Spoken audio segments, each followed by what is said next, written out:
Tunggu dulu. Lagi siapin, belum datang. Tema itu kan? Nah itulah, besar dulu, Pak. Nah, Nah itulah. Sekalian pantau.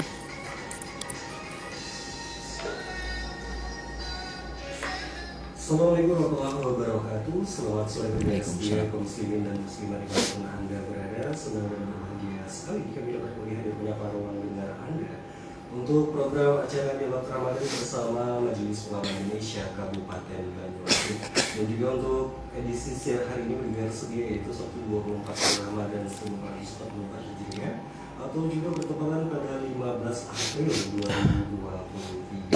Dan seperti biasa ya, untuk program acara Dialog Ramadan kami telah menghadirkan narasumber kita pada sore hari ini, dan langsung saja kita perkenalkan narasumber kita pada sore hari ini. Assalamualaikum warahmatullahi wabarakatuh. Waalaikumsalam warahmatullahi wabarakatuh. Baik, lagi-lagi Ustaz Tahar menjadi narasumber kita pada sore hari ini pendengar setia, dan beliau ini bagi anda yang belum tahu sebagai Ketua Komisi Fatwa ya Ustaz ya. Komisi Fatwa MUI Banyuasin ya. Dan untuk tema kita pada sore hari ini Ustaz yaitu puasa dan sabar ya. Tema yang seharusnya akan dijabarkan oleh narasumber kita sebenarnya ada Nirwana ya. Tapi beliau saat ini ada apa namanya Ustaz? Ya, suami beliau lagi sakit. Nah, suami beliau lagi sakit, dan kita doakan semoga suami dari Haji Nirwana diangkat penyakitnya oleh Allah. Amin, amin ya Allah. Dan Ustaz dan pendengar setia, pada sore hari ini sebenarnya Bang Romi rada-rada seperti di apa gitu ya. Karena Ustaz Tahar didampingi oleh sang istri yaitu Umi Risnawati ya. Assalamualaikum. Ini ya. Waalaikumsalam. Dan pendengar setia dimanapun Anda berada, Ustaz, seperti biasa nanti kita juga akan menantikan partisipasi dari para pendengar setia melalui telepon dan juga akan melalui akun Facebook Ustaz Tahar sendiri yang saat ini sudah live ya, langsung secara langsung di akun Facebook Ustaz Tahar Sakian. Pendengar setia dimanapun Anda berada, Ustaz, kita rehat dulu sejenak dan kemudian langsung kita akan mendengarkan pendengar setia uraian dari tema kita pada sore hari ini yang akan disampaikan oleh Ustaz Taharudin ya, yaitu tentang puasa dan sabar. Maka dari itu jangan kemana-mana, tetap terus di 98,5 FM Radio Banyuasin.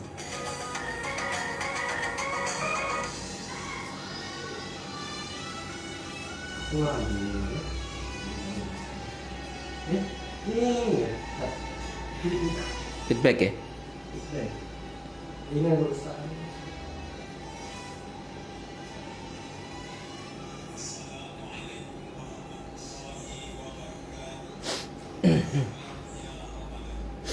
Ya Allah.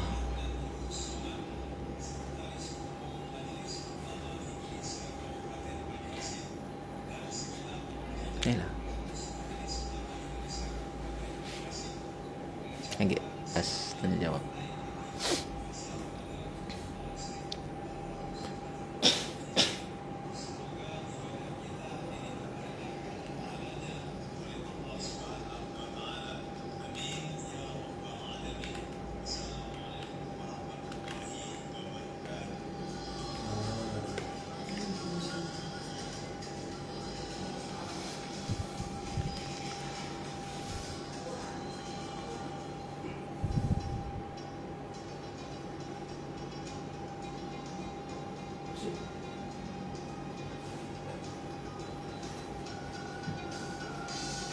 Selamat datang kembali di FM Radio Orang Banyuasin. Dengar sedia dimanapun Anda berada, terima kasih masih bersama dalam program acara Dialog Ramadan bersama Majelis Ulama Indonesia Kabupaten Banyuasin. Ada narasumber kita pada sore hari ini mendengar sedia yaitu Guru Ustaz Taharudin Sakian Sultan SPDI selaku Ketua Komisi Papua Bumi Banyuasin. Betul tema yang sebentar lagi akan disampaikan oleh beliau yaitu tentang puasa dan sabar. Dan pendengar setia, langsung saja untuk mempersingkat waktu kepada Ustaz Tahar akan dipersilakan. Assalamualaikum warahmatullahi wabarakatuh. Bismillahirrahmanirrahim. Alhamdulillahi rabbil alamin. Wassalatu wassalamu ala ashrafil anbiya'i wal mursalin Sayyidina wa maulana Muhammadin wa ala alihi wa sahbihi ajma'in, amma ba'du. Kaum muslimin muslimat, soimin soimat, pendengar setia Radio SIP FM, radionya orang Banyuasin. Alhamdulillah wa syukurillah, pada petang hari ini kita dipertemukan Allah melalui siaran Radio SIP FM di acara dialog Ramadan bersama MUI Banyuasin. Semoga Allah senantiasa istiqomahkan kita untuk terus belajar, untuk terus mengupgrade diri kita, ilmu kita, kualitas ibadah kita. Karena pesan Nabi sallallahu alaihi wasallam, ya, la yanbaghi lil jahil ayaskuta ala jahli. Tidak layak bagi orang yang tidak tahu mendiamkan ketidaktahuannya. Jadi kita harus terus belajar dan belajar. Nah, tapi dengan catatan belajarnya adalah dalam rangka meningkatkan kualitas diri, meningkatkan keistiqomahan kita dan kedekatan kita kepada Allah Subhanahu wa taala. Bukan niatnya hanya sekedar belajar dan belajar.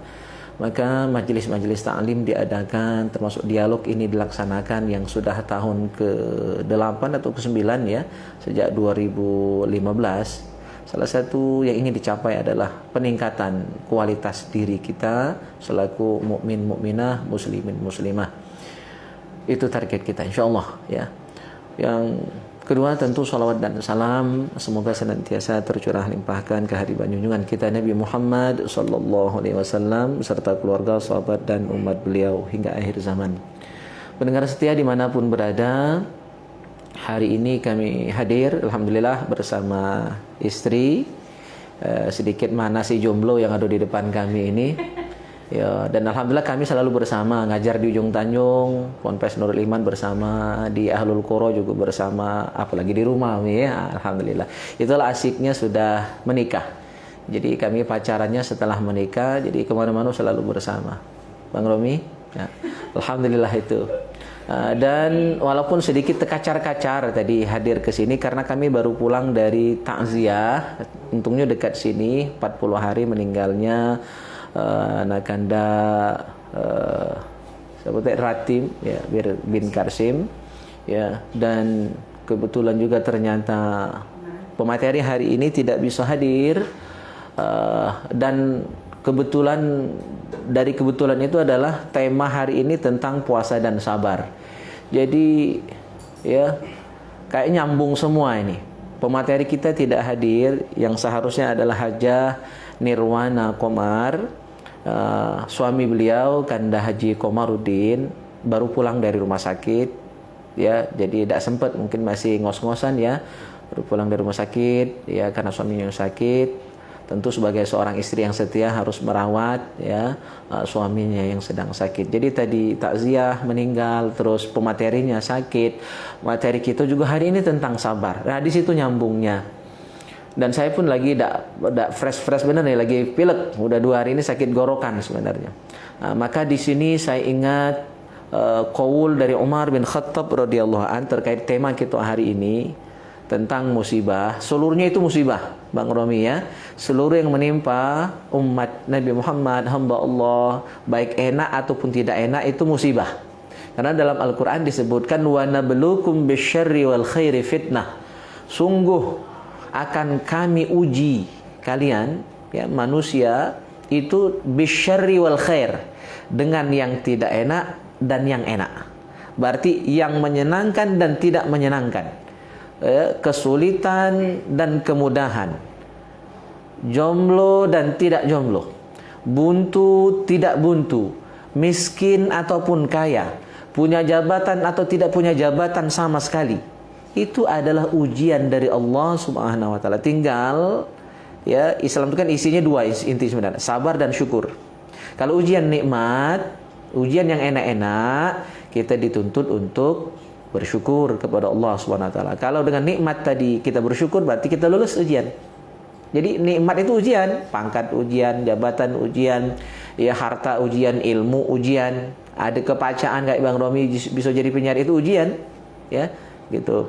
Terus kalau diuji dengan yang tidak menyenangkan, yang menyakitkan, meninggal dunia, sakit, ya, buntu, jomblo, itu tidak menyenangkan jomblo itu. Ya, semua serba sendiri kan? Ya, masak-masak sendiri, minum-minum sendiri, tidur-tidur sendiri, berisak-berisak sendiri. Itu kan ujian yang tidak menyenangkan. Nah, maka cara menghadapi ujian seperti itu adalah dengan cara bersabar. Maka ketika kita syukur dan sabar, udah klop, udah 100% agama kita. Gitu. Maka terkait hal ini saya terkenang ucapan dari Sayyidina Umar bin Khattab radhiyallahu an tentang sabar. Apa kata beliau? In sabarta madha amrullah wa kunta ma'juran. Jika engkau bersabar, maka kata Sayyidina Umar bin Khattab, ya, sabarnya kita atas musibah itu tidak merubah takdir sama sekali. Dak ngurung ke ujian, dak ngurungkan bala. Yang sakit masih sakit. Yang ninggal, mohon maaf, masih ninggal itulah. Ya, yang jomblo masih jomblo itulah, sabar tak sabar. Yang buntu masih buntu itulah. Yang pengangguran masih pengangguran itulah. Ya, sabar tak sabar. Cuma bedanya ketika kita bersabar dengan ujian Allah yang kurang menyenangkan tadi, dalam tanda petik tentu. Tidak menyenangkan ujian itu bagi kita, manusia. Karena kita ada nafsu, pengennya ini, pengennya ini, ternyata keinginan tidak sesuai kenyataan. Itu lahirnya marah, kecewa, sedih, keluh kesah, gelisah, stres, galau dan sebagainya. Tapi dalam pandangan Allah sebenarnya tidak ada yang buruk. Seluruhnya baik dalam pandangan Allah, dalam ilmu Allah Subhanahu wa taala. Jadi baik buruk itu menurut kita. Oleh karena itu sabar saja. Ketika kita bersabar, wa kunta ma'juran, kita akan diberikan pahala oleh Allah Subhanahu wa taala, kata Sayyidina Umar bin Khattab. Bahkan sebenarnya dalam riwayat disebutkan ketika kita bersabar atas musibah, maka itu 3 faidahnya. 1, dapat pengampunan dosa. Maka bersyukurlah kalau ada yang sakit, ya. Seorang hamba Allah yang sakit itu tanda, itu cara Allah untuk menghapus dosa-dosa kita. Bersyukur saja. Walaupun sulit, bersyukur lagi sakit, bersyukur lagi buntu, bersyukur lagi dapat musibah itu sulit. Itu makom yang tertinggi sudah. Tapi minimal kita bersabar. Dengan sabar diampuni dosa. Yang kedua dapat pahala. Ya, bahkan pahala sabar itu bertingkat-tingkat. Karena sabar itu ada 3. Ada sabar terhadap musibah, ada sabar melaksanakan taat, ada sabar dalam menghindarkan diri dari maksiat. Sabar paling rendah ternyata makomnya dalam kitab Tanbihul Ghafilin itu sabar dalam menghadapi musibah.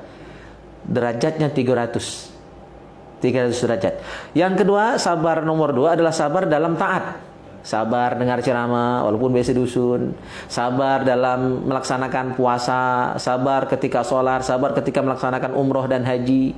Ya, itu sabar dalam taat. Maka sabar dalam taat itu makom kedua, nilainya 600 derajat. Yang tertinggi sabar itu adalah sabar dalam menghindarkan diri dari maksiat. Para jombloan, jomblowati itu berat. Godaannya sangat berat. Ya kan, apalagi nengok yang bening-bening, ya kan? Sabar untuk tidak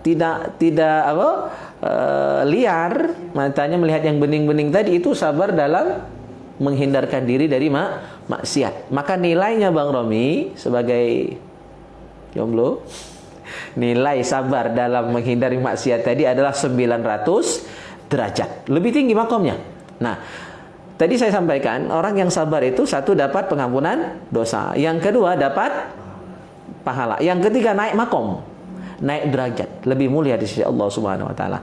Nah, itu yang pertama. In sabarta madha amrullah wa kunta ma'juran. Ketika engkau bersabar, tidak merubah takdir, tidak menolak bala, tetap terjadi. Karena yang terjadi itu kan kudrat iradat Allah, bukan keinginan kita yang terjadi.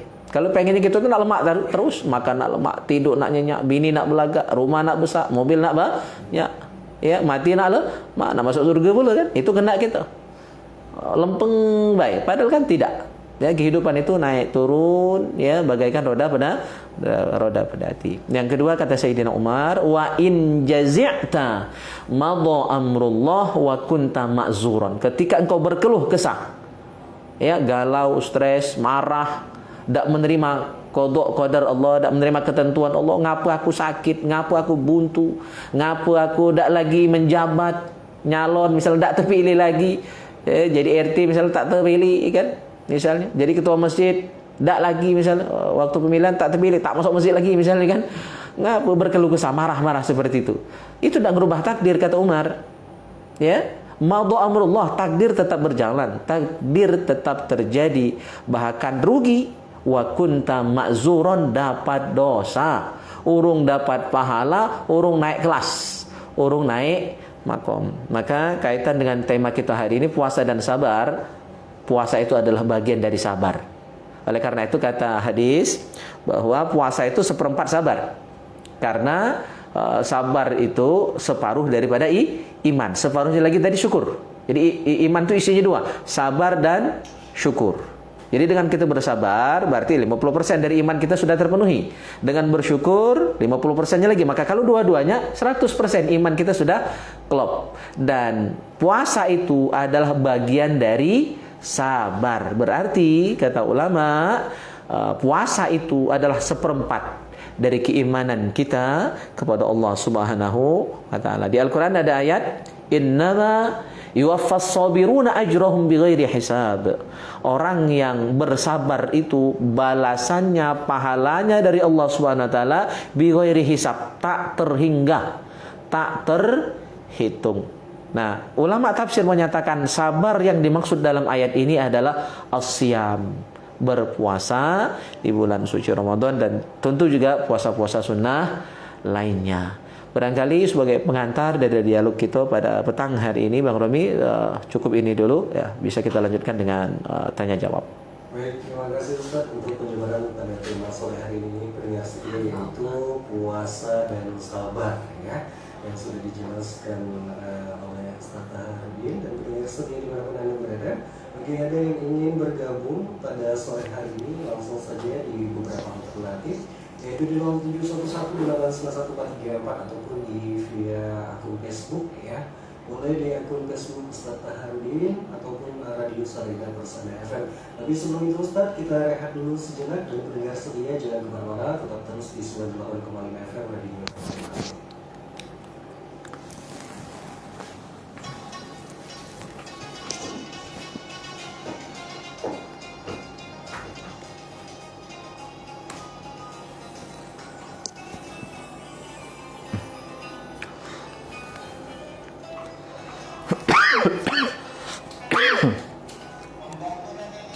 yang sebenarnya nanti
Lah datang.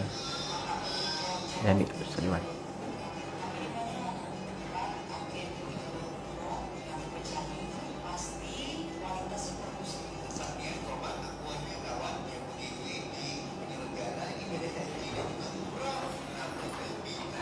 seseorang nanti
Hari Aku ada dulu.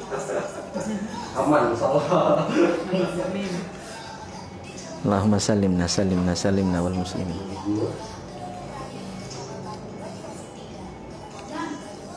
Woi, dia apa? Ya, aman insyaallah. La haula. Ya.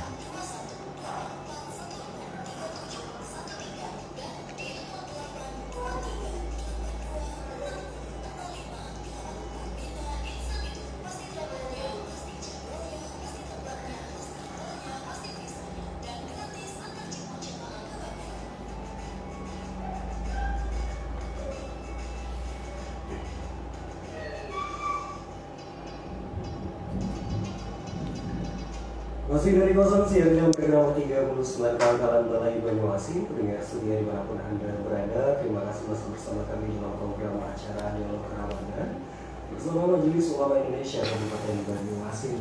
Pendengar setia, ada pun narasumber kita pada sore hari ini yaitu Ustaz Taharudin Satya SPDI selaku Ketua Komisi Fatwa MUI Banyuasin ya, dan juga ada pun tema yang sudah dijabarkan oleh beliau tadi yaitu tentang puasa dan sabar, dan ada beberapa poin juga yang telah dijelaskan oleh beliau tadi dengan setia. Dan Ustadz seperti biasa langsung saja kita terima partisipasi pendengar setia melalui jalan telepon yaitu di 0711811434. Baik, halo, assalamualaikum. Halo, waalaikumsalam.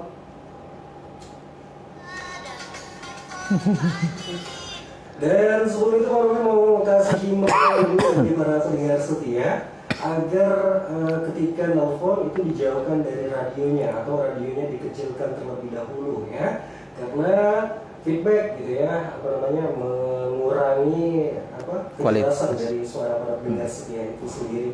Dan Bang Romi coba ulang kembali di 0711811434 bagi Anda yang ingin bergabung pada sore hari ini. Halo, assalamualaikum. Nah, alhamdulillah, walaupun ya ada. Baik, dengan siapa di mana ini Bapak? Baik, pertanyaannya Bapak sekali langsung saja. Oh ya.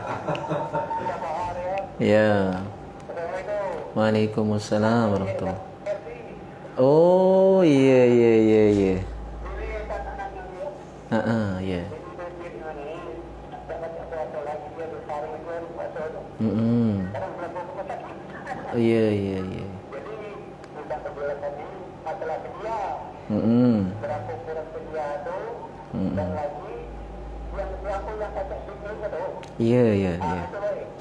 Siap. Ya. Waalaikumsalam warahmatullahi wabarakatuh. Ya, baik. Kami jawab alhamdulillah, ketemu sana nih, silaturahim melalui udara, alhamdulillah. Jadi fidyah itu yang harus mengeluarkan fidyah itu tidak semua orang ya. Yang harus mengeluarkan diantaranya adalah orang yang tua, yang sudah lemah ya, tidak sanggup lagi untuk berpuasa, atau orang yang sakit tidak ada harapan sembuh, maka dia tidak wajib puasa, tidak wajib qadha, hanya bayar fidyah untuk dua orang ini. Nah, fidyah yang dikeluarkan itu adalah memberi makan satu orang fakir miskin per hari yang tidak puasa. Fidyah itu kalau ukuran Nabi adalah 1 mud. Nah, ukuran 1 mud ini ulama beda-beda, karena 1 mud itu ya 2 tangan ini dirapatkan. Nah, beras segenggaman wiko ini itulah 1 mud. Nah, karena ukuran 1 mud ini masing-masing orang berbeda, maka ulama khilafiyah. Ada yang berpendapat 6, sekian, 6,7, 6,8 ya. Maka kalau dibulatkan boleh jadi 7 on, 7 mata di tubuh kan, 7 mata beres. Atau kalau nak digenap ke sekilo, harus gini ngerikitnya kan, sekilo. Sehari itu merik orang fakir miskin sekilo beres. Berarti kalau sebulan tak puasa, terlepas dari sebulan itu kan kadang 29, 30 ya, genap lah 30 ya. Maka 30 hari kali sekilo berarti 30 kilo beres ya. Nah, jadi yang paling abdul tuh pakai beras Karena makanan pokok itu ulama dak hilafiyah, pasti sah. Kalau pakai duit, ini ulama agak beda pandangan. Ada yang ngolikan, ada yang tidak. Nah, kita tuh ngambil yang paling aman. Yang ulama sepakat. Oleh karena itu lebih aman zakat fitrah, bayar fidyah tuh pakai makanan pokok, pakai beras kita sehari-hari. Ya, jadi kalau makan beras raskin, ya mengeluarkan beras raskin pula. Ya, baik fidyah ataupun fitrah. Kalau beras patin, ya patin pula. Kan itu sesuai dengan yang dimakan. Nah, jadi berasnya sekilo lah. Ya, kalau nak digenapkan. Cuma kalau nak pas-pasan 6,7 on. Cuma saru nimbang mah itu tuh. Atau digenapkan jadi 7 mata. Nah, terus diberikan kepada siapa? Fidyah ini khusus fakir miskin. Tidak boleh diberikan kepada asnaf yang lain. Jadi misalnya nak kita serahkan langsung ke fakir miskin, boleh, bagus. Atau kalau nak diserahkan ke panitia, ambil zakat, boleh. Cuma ambil zakat harus paham, jangan dicampur dengan beras fitrah. Karena beras fitrah itu dia boleh diberikan kepada 8 asnaf. Kalau fidyah khusus fakir dan miskin saja. Ya, begitu. Nah, cuma perlu diingat juga mereka tidak boleh nulu. Dia harus di akhir Ramadan. Jadi boleh fidyah itu dibayarkan setelah lebaran. Ya, atau di hari terakhir puasa. Dia tidak boleh nulu. Misalnya fidyah besok dibayarkan hari ini, tak sah. Nah, ini banyak yang belum paham di situ. Jadi fidyah itu dia harus nyusul. Nah, kalau misalnya lah puasa hari ini lah jalan puasa kan, nah berarti bayar misalnya pagi, siang, petang sah. Tapi jangan untuk besok, untuk lusa-lusanya dibayar di awal bulan, tidak sah. Ya, harus di ujung, begitu. Nah, tapi kalau hari ini kan sudah tanggal 24, berarti untuk bayar yang 23 hari atau 24 hari boleh. Tapi hari setelahnya kaki. Nah, boleh diberikan satu orang 30 kilo tadi, boleh. Boleh dibagi-bagi, cuma menujiku bijaknya misalnya 5 kilo, berarti ada orang 6 fakir miskin yang sudah disiapkan beras 5 kilo. Ya, begitu. Itu teknis pembayaran fidyah. Gitu. Oke, baik. Terima kasih Ustaz. Dan pendengar setia masih kami nantikan di lantai 0711189134. Tapi kurang lengkap rasanya kalau tidak membacakan pertanyaan di kolom komentarnya Facebook Ustaz Taha. Ada 2 pertanyaan dengan orang yang sama kan? Ya. Oh, langganan ya. Ya. Assalamualaikum warahmatullahi wabarakatuh. Waalaikumsalam warahmatullahi wabarakatuh. Pertanyaan pertama, Ustaz, benarkah orang yang bertobat di bulan suci Ramadan itu dosanya diampuni sebesar dosa yang lakukan? Iya. Kemudian pertanyaan kedua masih dari Kanatobi Jupisa nih, Ustaz, apakah benar menulis nama Allah dan Nabi Muhammad pada kaligrafi itu tidak boleh? Nah, dipajang dan juga tidak boleh dibuat pajangan rumah. Iya, mau kasih. Jadi saya jawab yang kedua dulu ya. Jadi masalah kaligrafi yang biasa dibuat di masjid, kadang di rumah, kaligrafi Allah, kaligrafi Nabi Muhammad SAW. Memang sekarang ini kita dengar ada yang ceramah melarang itu. Itu tidak tahu asal usulnya. Padahal sebenarnya itu ada ceritanya, ada usul-usulnya, asal usulnya. Ya, jadi itu ada riwayatnya. Ya, bahwa dulu ketika Nabi Adam diciptakan, ya, terus ditiupkan ruh, ketika mata beliau pertama kali bisa melihat, maka yang dipandangnya adalah Allah, dan di sebelahnya ada tulisan, ada kaligrafi Nabi Muhammad SAW. Dan dari situ Nabi Adam langsung tahu, karena Nabi Adam itu kan manusia pertama dan yang paling pinter, yang mampu mengalahkan malaikat ketika ada fit and proper test. Ya, itu kan malaikat sempat protes tuh. Ya, ngapu dak kami yang jadi khalifah di muka bumi, ngapu nak Nabi Adam nian. Nah, ketika terjadi perdebatan itu akhirnya diuji siapa yang lebih pintar. Ternyata yang lebih pintar adalah Nabi Adam alaihissalam. Mu'allama Adam al-asma'a kullaha. Nabi Adam itu diajarkan Allah semua nama. Maksud nama di situ semua ilmu, semua bahasa. Jadi bahasa anak cucu Nabi Adam itu Nabi Adam paham semua. Karena beliau Abul Bashar, nenek moyang manusia pertama. Nah, begitu beliau pertama kali ya bisa melihat, yang dipandangnya adalah lafzul jalalah dan nama Nabi Muhammad, dan di situ beliau sadar ini bukan orang sembarang kan kalau namanya bersandingan dengan Allah Subhanahu wa taala. Dari situlah asal usul kaligrafi Allah dan Muhammad yang disandingkan itu. Ini tidak jadi masalah. Ya, begitu. Nah, yang pertama tadi, alah tua ni pelupa Rami kau. Dosa. Ya, dosa ya, puasa di bulan Ramadan. Ya, jadi kan sesuai dengan jaminan Nabi, man shoma Ramadan imanan wa ihtisaban, ghufira lahu ma taqaddama min dhanbih. Orang yang puasa di bulan Ramadan iman. Nah, syarat pertama puasanya karena iman, berarti ikhlas karena Allah. Ya, wahtisaban berharap ridho. Ya, berharap ridho Allah Subhanahu wa taala. Karena iman dan mengharap ridho Allah berarti bukan mengharap yang lain. Bukan karena kalau tak puasa kita baca milu buku misalnya kan. Maka itu belum ikhlas, belum ihtisab namanya. Jadi dua, iman dan ihtisab. Iman dan karena mengharap ridho Allah Subhanahu wa taala. Maka ghufira lahu ma taqaddama min dzanbihi. Allah ampuni semua dosa yang lalu. Jadi itu benar. Ya, tinggal kita membenahi puasa kita. Sudah level mana? Kalau puasanya level awam, itu kena hadis Nabi. Kam min shaim laisa lahu min siyamihi illal ju' wal atas. Betapa banyak orang yang puasa, ya, tapi tidak dapat apa-apa kecuali lapar dan dahaga saja. Itu puasa yang cuma tak makan tak minum, tapi maksiat masih jalan, ya. Nah, itu tak benar. Jadi harus tingkatkan kualitas puasanya, minimal puasa khawas dan khawasul khawas, baru besok dapat ampunan. Kalau tidak, cuma boleh pa dengan ya Tommy ya.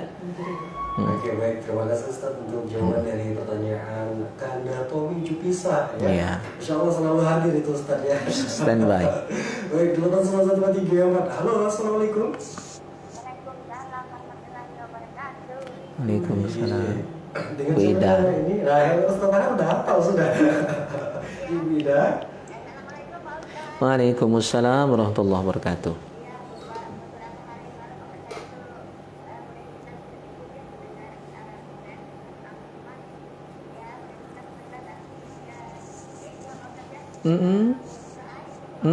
Nauzubillah.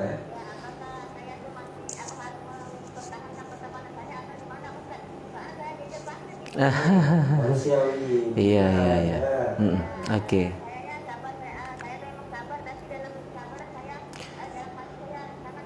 Iya, pastilah itu pastilah. Sama be tubuh juga main itu juga. Iya, siap.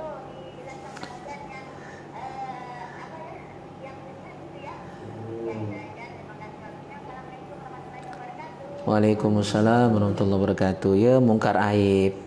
Jadi mak ini tubuh ni ada aib gala. Ya, karena manusia ini ya selain Nabi, kalau Nabi maksum, kita tidak maksum, kita manusia biasa, pasti punya aib, punya kekurangan, punya kelemahan. Maka seandainya orang puji kita itu bukan karena kita hebat, bukan karena kita bagus, tapi aib kita tak kejingoan. Maka ibarat pepatah, jangan sampai gajah di pelupuk mata tak kejingoan, semut di seberang lautan, pasat nian ngawas, ini tidak boleh. Ya, jadi begitu kita mau bongkar aib orang lain, sadar diri. Aku ini sebenarnya lebih jahat, lebih tak bagus daripada orang, lebih buyen daripada orang. Nah, jadi kontrol diri, kesadaran diri, iktiraf seperti itu penting. Maka belajar ilmu tazkiyatun nafs atau ilmu tasawuf itu penting. Orang yang nak belajar tasawuf, ya cenderung mah itu. Ya, kalau pintar merasa pintar, ya kan, walaupun pintar itu harus, tapi merasa pintar kan jadi salah. Akhirnya ngejek yang buyen. Bahkan dia rajin ibadat itu, orang yang duduk di pelantar main gap, main ngida, itu dihinanya, dicaci maki. Tidak boleh, walaupun kita rajin ibadat. Itu kan orang yang duduk di pelantar itu, yang tak sembahyang misal, itu lahan dakwah kita, bukan untuk kita hina. Nah, jadi kita yang rajin ibadat pun tak boleh.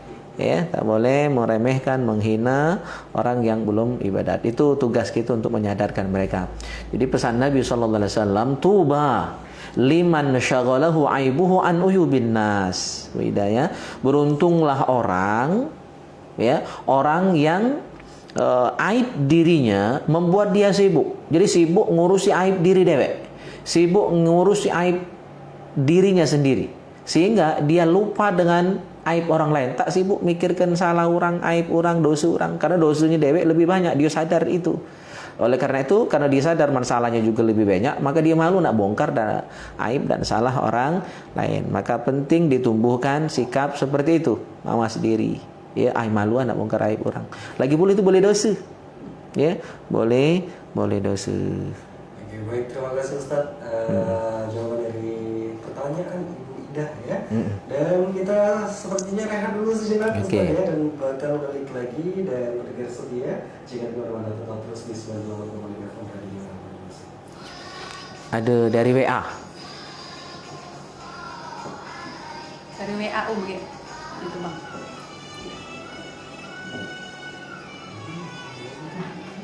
Ini Bang Amin. Dari hamba Allah.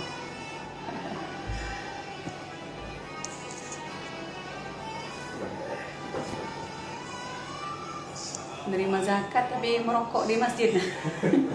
Zaman dunia belum menerima zakat ya, ambil tipe-tipenya.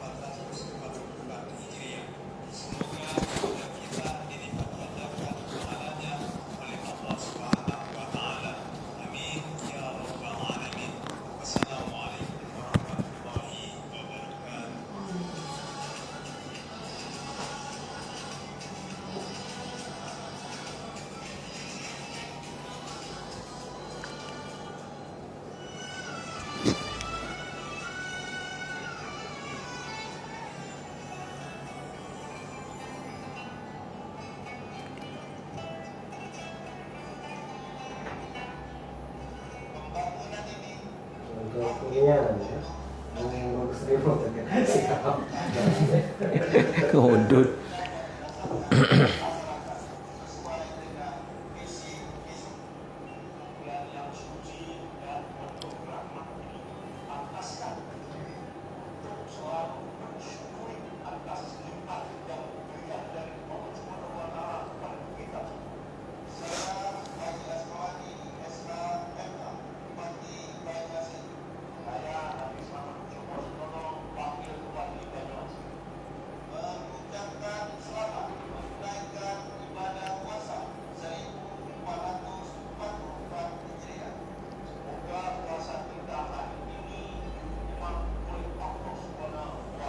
Lagi kan. Sudah.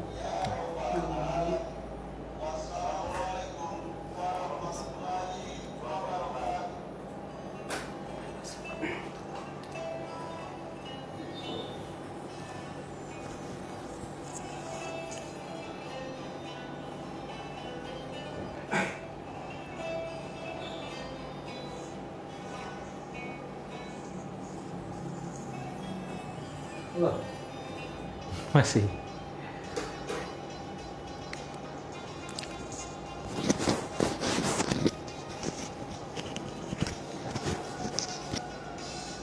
masih dari kawasan siar dalam kereta nomor 39 Pangkalan Balai Banyuasin, dengar sedia dimanapun Anda berada. Terima kasih masih bersama kami dalam program acara Dialog Ramadan bersama Majelis Ulama Indonesia Kabupaten Banyuasin. Dan ada narasumber kita pada sore hari ini yaitu Bunda Agustin Taharudin Sakian selaku Ketua Fatwa MUI Kabupaten Banyuasin, pendengar setia. Dan ada pun narasumber, maksudnya tema yang sudah dijabarkan oleh Ustaz tadi yaitu tentang puasa dan sabar. Dan pendengar setia masih kami nantikan juga partisipasi Anda melalui telepon ataupun di via Facebook ya di 0711811434 ataupun di akun Facebook Suara Persada FM ataupun di Ustaz Taharudin Sakian. Ustaz, sepertinya langsung saja kami bacakan pertanyaan dari hamba Allah ya, yang tadi ditujukan sama Umi sebenarnya. Baik, ini Ustaz, Assalamualaikum warahmatullahi wabarakatuh. Waalaikumsalam warahmatullahi wabarakatuh. Apa hukumnya orang menerima zakat di masjid tapi tapi ambil zakatnya ini merokok, puasa. Ya, masalah ini. Ya. Kemudian juga harusnya itu seperti apa, Ustaz? Iya. Ambil seperti itu. Baik. Jadi ini yang jadi luruan justru amilnya ini. Seharusnya amil itu melurui mustahik. Tapi justru amil yang jadi luruan. Itu dosa. Dan dosanya berlipat-lipat. Yang pertama, tidak puasa itu haram. Dosa besar. Yang kedua, merusak kehormatan bulan suci Ramadan. Dan orang yang merusak kehormatan bulan suci Ramadan itu haram masuk surga. Saya sudah sampaikan jauh-jauh hari kisah dalam kitab Bustanul Wa'izin, ya, yang disusun oleh Imam Abdurrahman Ibnul Jaziri. Di sana diriwayatkan bahwa ada seorang pemuda yang masuk neraka gara-gara apa? Dia hidup sampai bulan suci Ramadan, tapi belum habis bulan Ramadan itu, lantas dia maksiat di bulan Ramadan. Tak sholat itu maksiat, tak puasa itu maksiat. Lantas di tengah maksiat dia meninggal dunia.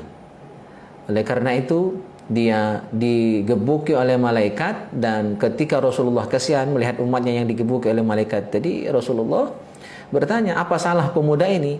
Kata malaikat, dia maksiat di bulan suci Ramadan.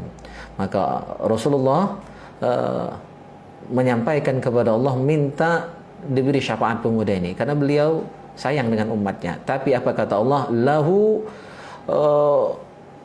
aduun qawiyun. Dia punya musuh yang kuat, dan musuhnya adalah bulan suci Ramadan. Mendengar itu Rasulullah angkat tangan. Inni bari'um minhu. Aku berlepas tangan. Aku tidak akan beri syafaat orang yang tidak menghormati bulan suci Ramadan. Jadi itu masalah. Jadi tidak puasa itu sudah dosa, merusak kehormatan bulan suci Ramadan itu juga dosa. Terus ngudut di masjid itu juga haram. Jadi kalau hukum ngerokoknya itu hilafiyah, ada yang bilang haram, ada yang bilang makruh. Tapi ulama sepakat ngerokok di masjid hukumnya haram. Ya, jadi bahaya itu. Oleh karena itu, ini bukan amil yang baik. Padahal menjadi amil itu bisa menjadi wasilah untuk dapat amal soleh.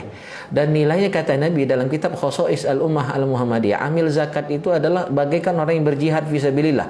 Selama dia bertugas sebagai amil, hatta yarji'a ilal bait, sampai dia pulang ke rumahnya. Dalam hadis lain disebutkan bahwa amil zakat itu berhak masuk surga. Dapat jaminan masuk surga. Tapi kan amilnya bagaimana yang masuk surga itu? Makanya Nabi bersabda, ya, nanti di akhir zaman ketika orang Islam ini banyak yang kaya, pintu kekayaan itu terbuka dari timur ke barat, maka inna ummalaha finnar. Ya, banyak amil-amil itu yang masuk neraka. Nah, tentu yang cak model inilah, ya, naudzubillah min salik. Jadi amil itu amanah, dan itu harus benar, ya, harus baik dalam menjalankan tugas. Agar termotivasi menjadi amil yang baik, Nabi bersabda, saya sampaikan hadisnya, kata Rasulullah sallallahu alaihi wasallam, khairul kasbi kasbul amil idza nasaha. Ya, saya hafal hadisnya itu. Ya, untuk memotivasi para amil, benar-benar jadi amil. Kata Nabi, sebaik-baik tugas, sebaik-baik pekerjaan itu amil. Jadi amil itu pekerjaan paling baik, tugas paling mulia. Tadi dijamin masuk surga, dapat pahala jihad, ya, begitu. Terus apa syarat amil itu sebagai orang yang terbaik, pekerjaan yang terbaik? Idza nasohah, apabila dia benar dalam menjalankan tugas, menerima dengan benar dan mentasarufkan, memberikan zakat yang diterima tadi kepada orang yang juga benar dan berhak menerimanya. Itulah amil yang baik dan benar dan berhak, ya, dapat pahala, ya, setara pahala jihad fisabilillah, dan bakal dapat surganya Allah Subhanahu wa taala. Jadi benar-benarlah jadi amil. Ya, jangan sampai seperti yang ditanyakan tadi, sambil ngudut keadaannya di masjid boleh kan? Nah, itu. Oke, baik Ustaz, terima kasih untuk jawabannya, dan pendengar setia dimanapun Anda berada masih kami nantikan. Nanti masih ada di line telepon 0711889143. Tapi sebelum itu baru dibacakan kembali Ustaz, ada pertanyaan di kolom komentar Facebook Ustaz Ahadi saat ini lagi live, ya. Ini ada pertanyaan dari Muhammad Habib, ya. Assalamualaikum warahmatullahi wabarakatuh Ustaz. Waalaikumsalam warahmatullahi. Apa hukumnya orang pacaran di bulan puasa? Iya, saya sampaikan tema itu 2 hari berturut-turut, ya, di Semansa, dan kemarin saya ceramah di MAN. Jadi hari Kamis dan hari Jumat saya ceramah di SMA, MAN dan SMA, remaja kan lagi pubur-puburnya itu. Maka saya sampaikan, jangan galak pacar-pacaran, ya kan? Akhirnya hobi dua-duaan, gelap-gelapan, pegang-pegangan, lama-lama kecelakaan, ya, masuk angin, ya. Nah, tidak boleh. Padahal di Al-Quran sudah ditegaskan, Ya, wala taqrabuz zina innahu kana fahisyah wa sa'a sabila. Jangan dekati zina. Zina itu ya fahisyah, perbuatan keji, perbuatan buruk, tidak bermoral, dan itu jalan cara yang paling jahat, yang paling buruk. Nah, di ayat itu yang dilarang itu kan mendekati zina. Memang gaya Al-Quran itu berbicara, dia melarang yang kecil, maksudnya yang besar lebih lagi. Contoh lain misalnya, Al-Quran melarang kita ngomong dengan orang tua itu fala taqul lahum uff. Jangan ngomong ah, berarti kalau lebih dari ah, ya lebih haram lagi. Bukan boleh, lebih haram lagi. Kalau ngomong ah saja sudah haram, apalagi sampai nabok, sampai mono. Itu gaya Al-Quran, jangan salah paham. Termasuk ayat tentang zina tadi, jangan dekati zina. Maksudnya mendekati saja sudah haram, apalagi zinanya. Dan mendekati zina itu kan muqaddimah zina. Yang marak-marak ke zina yaitu dua-duaan pacaran. Nak bulan puasa, nak ida tetap haram, apalagi bulan puasa. Jadi bulan puasa itu kita ini kadang-kadang sering terlena ya, dan salah paham. Ketika disebut pahala yang besar ibadah di bulan puasa, ya benar. Tapi ingat ada konsekuensinya. Ada yang namanya mafhum mukhalafah. Kalau kita belajar ilmu usul fikih itu pemahaman terbalik. Ketika suatu amalan itu besar di bulan tertentu, di hari tertentu, berarti dosa di bulan itu juga besar. Oleh karena itu kalau pacaran di luar Ramadan itu termasuk dosa, maka di bulan Ramadan lebih dosa lagi, berlipat ganda dosanya. Karena apa? Dilakukan di bulan mulia. Dan itu mencemari, mengotori bulan suci Ramadan. Maka kalau dulu kita dengar istilah apa? Asmara subuh. Asmara subuh itu pujaan. Padahal kita harus mampu mengendalikan ya mata kita, menundukkan pandangan kita dari yang bukan mahram kita. Jadi hukumnya jelas haram dan terlarang. Ya kalau lah berat ujung berbini, beleki, itulah saatnya. Ya kalau belum ya jaga-jaga pandangan. Apalagi masih sekolah, masih kuliah kan. Iya, gitu. Baik, terima kasih Ustadz untuk jawaban dari pertanyaan Muhammad Habib ya. Dan ini masih kami bacakan pertanyaan dari hamba Allah nih Ustadz tentang perkara zakat fitrah. Nah Ustadz, apa kalau sudah ada pekerjaan masih tetap boleh zakatnya dibayarkan oleh orang tua? Iya. Sebenarnya sempat saya jawab waktu itu dari Ketua Basnas ya. Saya mendampingi beliau, Kiai Haji Demiati, sudah saya jawab juga. Jadi zakat itu kalau orang tua mau bayarkan itu masih boleh walaupun tanpa izin kalau anaknya belum baligh. Kalau anaknya masih kecil belum baligh. Cuma kalau anaknya sudah baligh itu tidak sah kalau langsung dibayarkan oleh orang tuanya tanpa ngomong lagi. Apalagi lah besar, ya kan? Yang sudah baligh saja. Baligh itu kan ukurannya 15 tahun ke atas. Itu sudah dianggap baligh. Walaupun tentu untuk ukuran Indonesia 15 tahun ke bawah, 15 tahun itu belum ada gawi. Belum ada duit dewek, masih minta dengan bak dengan mie-nya. Secara hukum, anak yang sudah baligh tak sah langsung dibayarkan zakatnya oleh orang tuanya. Orang tua kalau mau bayarkan zakat anak yang sudah baligh harus ngomong dulu. Ya, mbak nak ke masjid, mak nak ke masjid, nak ke amil, nak bayarkan zakat kita serumah. Nah, dia harus dikasih tahu dulu untuk ngomong, untuk dia masang niat. Karena zakat itu ada niat. Innamal a'malu binniyat. Kalau dia tidak tahu, mana dia tidak berniat. Nah, atau cara yang kedua, kasih duit ke dia, bayar zakat dewek. Ya kalau tak nyimpang misalnya kan. Kadang-kadang budak ni nyimpang, suruh bayar zakat, belinya rokok tadi kan, atau modal pujaan tadi misalnya. Nah, itu salah. Jadi ini yang banyak belum paham. Saya yakin banyak yang belum paham. Selama ini kalau serumah itu langsung bayar zakat.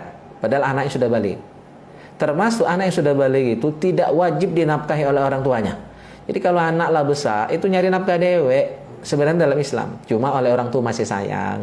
Ya sampai bila bini kadang tuh masih lah berumah lain masih orang tua itu sayang dengan anaknya masih diberinya kan. Padahal secara hukum anak yang sudah baligh tidak wajib lagi dinafkahi dan tidak lagi dibayarkan zakat fitrahnya kecuali ngomong dulu. Jadi harus izin dulu baru zakatnya sah. Kalau langsung tak sah. Itu keterangan dalam kitab At-Taqrirat As-Sadidah. Oke, satu lagi tadi lupa saya. Yang Ibu Ida tadi. Ibu Ida tadi kan nanya boleh tidak memutuskan silaturahmi. Nah, ya tadi cuma jawab tentang mungkar aib. Jadi sebenarnya kalau memutuskan silaturahmi haram, tak boleh. Kecuali orang itu jelas-jelas niat jahat, ya. Kita bakal bahaya misalnya kan. Kalau hanya sekedar ngupat ke nyehetkan itu cukup jaga jarak saja, Bu.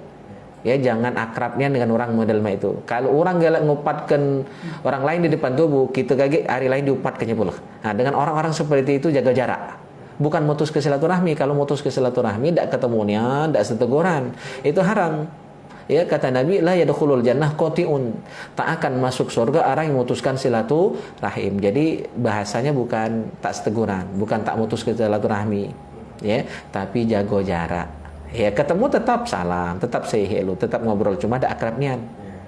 Ya, gitu. Oke, balik lagi ke tema sabar ya. Iya, iya deh, ya sabar, sesuai tema kita sabar. Oke, dan sekarang waktu telah menuju pukul 17:56 menit ya Ustaz. Dan sepertinya langsung saja kami minta closing statement ya dari tema kita pada sore hari ini, yaitu tentang puasa dan juga sabar.